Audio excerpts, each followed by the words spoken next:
Okay, sorry it took me so long, but I'm just now getting around to making this video, and it's because I had to take the XT60 connectors off this power module here. It's what does the sensing of the amperage draw and the voltage. It's also the main power supply. So I changed it to JSTs. I got like one female and two males, so I can split off for the FPV. So that's going to go through the meter, so it's going to tell me exactly how much the main battery is getting drawn. So I'm not like going to pull off the balance plug like I originally planned. But so the power is coming out of this, going into the ESC, which then powers the board, and then also it's going into the linear power supply from Range Video, and that one's installed on the bottom. It's pretty tight. It's actually flat on the bottom there, underneath the Arkbird, which is against the left side of the craft on the inside, and it's like vertically mounted. So I just had to do a calibration, and it works fine that way. So I have the RC1002 on the front, and I have both the antennas pulled back through. One antenna comes right out the hole that I cut on the side, comes out and like just goes straight down here. The other one is that one you gave me. It comes out where all that foil is, goes along the whole boom, and I think you saw in the picture, but it's vertically mounted in the back, straight down in the very back corner. So I'll power it on right now. It's the first time I'm powering it on since building that power conditioner. So I'll put my FPV receiver on. Alright, so I've got this Spiro net now on the goggles. Let's see how it works. I think I've got power on my transmitter, I'm not sure though.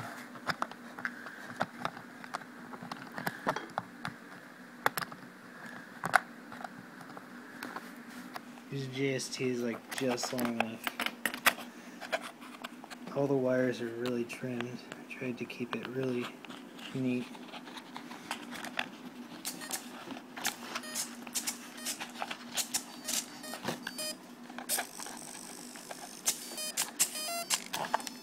Okay, it's in. So it's kind of a weird signal, but the whole manual says the elevator holds itself up when it's trying to get a GPS lock when it's powering up. So here's what it looks like when it's powering up. Changes, cool. So it says looking for, waiting for GPS home. It's got the time that it's been running, how many satellites. Invalid means it's not enough satellites to do anything with. And so I'll turn on my transmitter. So I think it bound, hopefully. Well, I got 9 volts, shit. Oh well, I'll be able to do something. So I've got the mix, this is my channel 6. Flight control is this flight mode 3-way is channel 5. I leave that in 0 to start, and I have to put the mix in 3, or 2, I guess, if it's 0, 1, 2. And then move the elevator to the right for 1 second. And that overrides the GPS, because otherwise it just boots and says I'm not going to go anywhere until GPS coordinates are found. So right now it will only let me fly.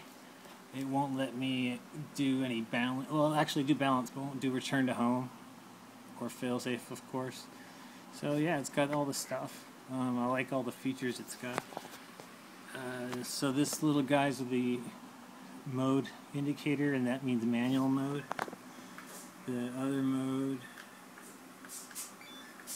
that one, antenna, is balance, so it's gonna just, whenever something happens that I don't do, it's gonna correct it and just keep it like Horizon from multi-wii. Then I can hook up return to home, a little house, but of course it's flashing because there's no GPS. I really like the layout. It's pretty sick. I'll get into the menu. So the menu is kind of weird too. You have to make sure the channel 6, the one I had down when I started it, I have to have it up. And you have to hold elevator right for 6 seconds, I think. Yeah, so now I'm in the menu.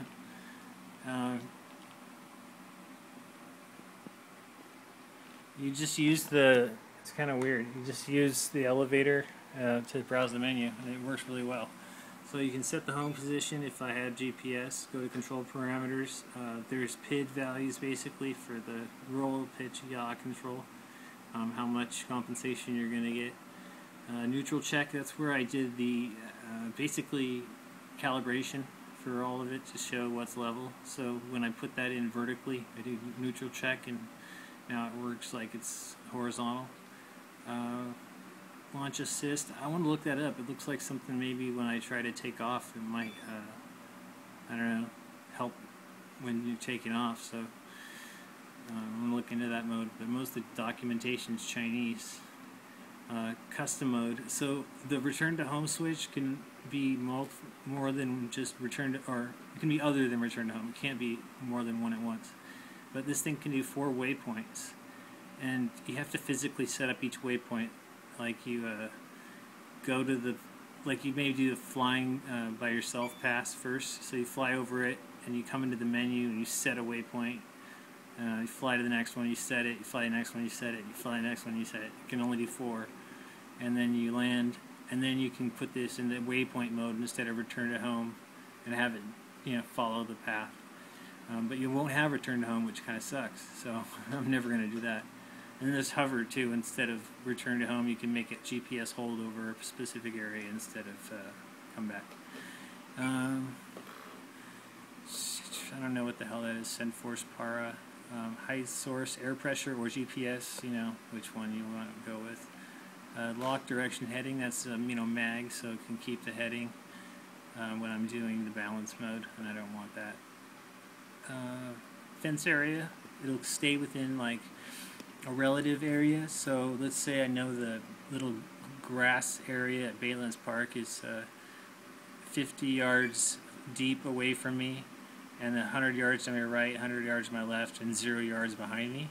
I can put all that in and launch it, and it'll stay within there no matter what.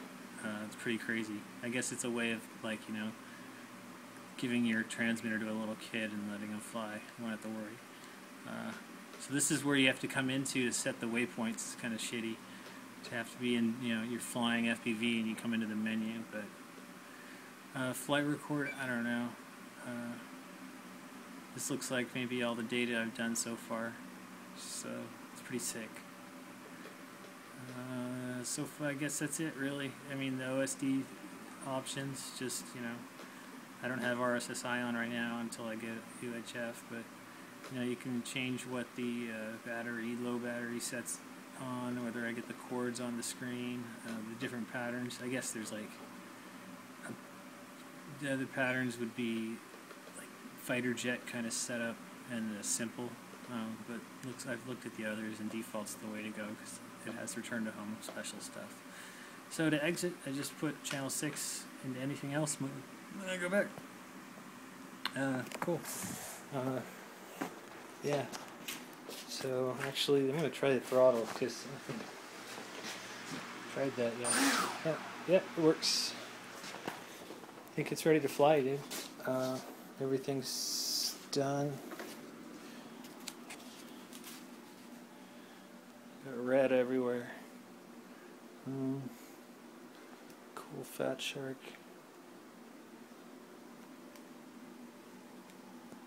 Yeah. Okay, it's long enough.